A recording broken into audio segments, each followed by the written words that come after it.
এমন এক স্বৈরাচার সরকার যে এক সময় ছিল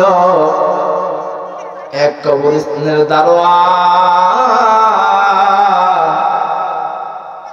এই ফিরাউন সরকার হওয়ার পূর্বে তার নাম ছিল কাবুস।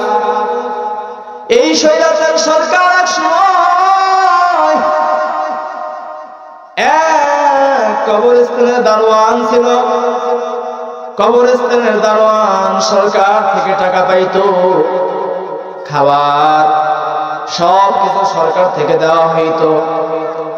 কিন্তু এই কাবুস নামক ফিরাউন সব লোকদেরকে ডাক দিয়ে বলল, শোনার জন্য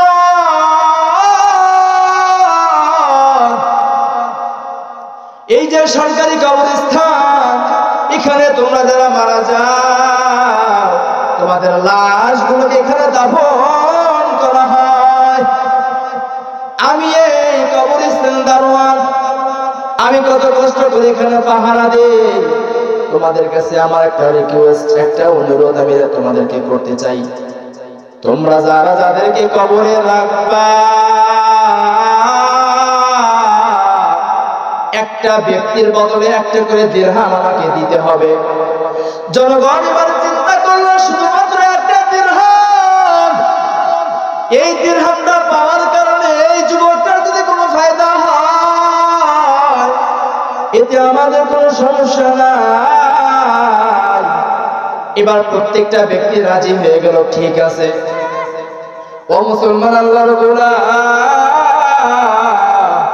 এই কাবুস নামক ফিরাউন এখন লাইনের মধ্যে দাঁড়ায়, ওই কবরস্থানের গেটের মধ্যে দাঁড়ায় আছে।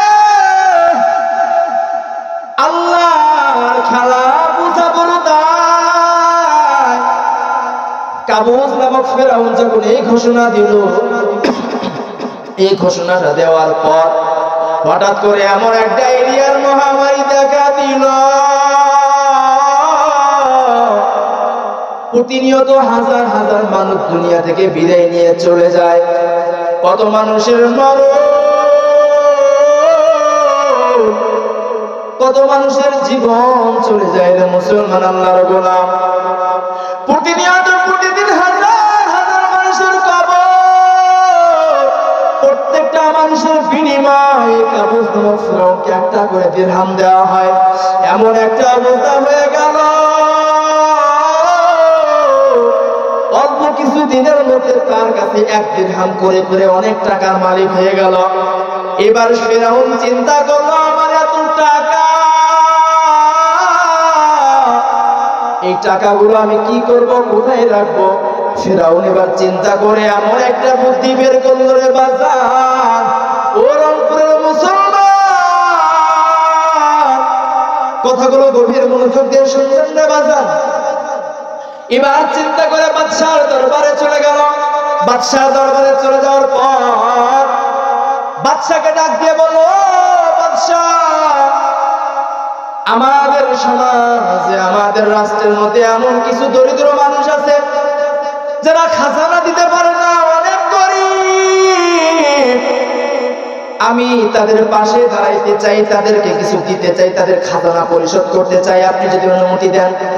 এবার বাদশাহ বললে, যুবক, এইটা তো অনেক বড় একটা খুশির সংবাদ, ঠিক আছে, যাও যাও, অনুমতি দিয়ে দিলাম, আমি এলান করে দিব, গতকাল তুমি আসার পর আমি লোকদেরকে ডাকবো যারা গরিব অসহায় খাজানা দিতে পারে না, তাদেরকেও ডাকবো, তাদের খাজানা তুমি পরিশোধ করে দিও। এবার যুবকটা খুশি হয়ে চলে যাওয়ার পর পরের দিন যখন সমস্ত লোকরা একত্র হলো বাদশার দরবারে হাজির, এদিকে যুবকটা চলে আসছে।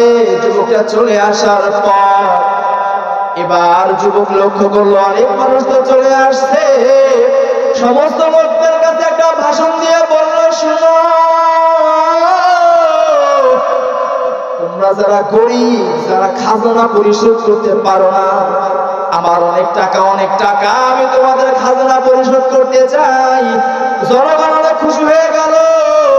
এবার যুবকটা গরিব অসহায় দুঃখী মানুষদের খাজনা পরিশোধ করে দিল।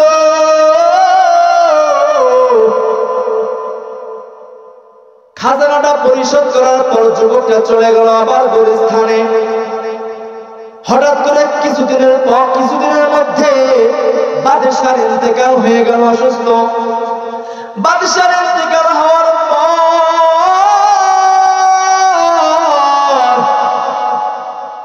জনগণ তারা চিন্তা করলো, আমরা তো গরিব, আমাদের টাকা দেওয়ার মতো সামর্থ্য নাই, খাজনা পরিশোধ করার মতো সামর্থ্য নাই।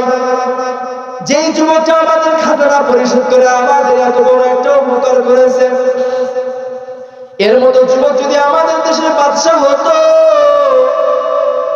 তাহলে আমাদের কোনো টেনশন, কোনো পেরেশানি থাকতো না। আমাদের খাজনা সে পরিশোধ করে দিত, মাফ করে দিত। এই চিন্তা নেওয়ার পর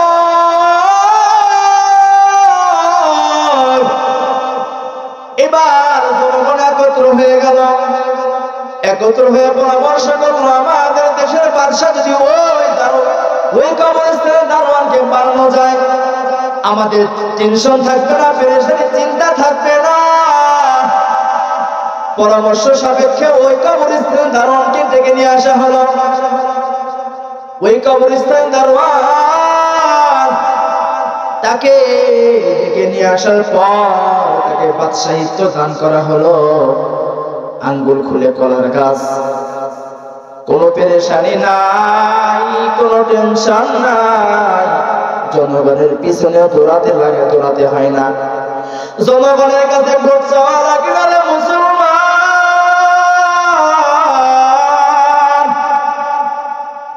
ভোট ছাড়া, কোনো পরিশ্রম ছাড়া, কোনো কষ্ট ছাড়া কাবুস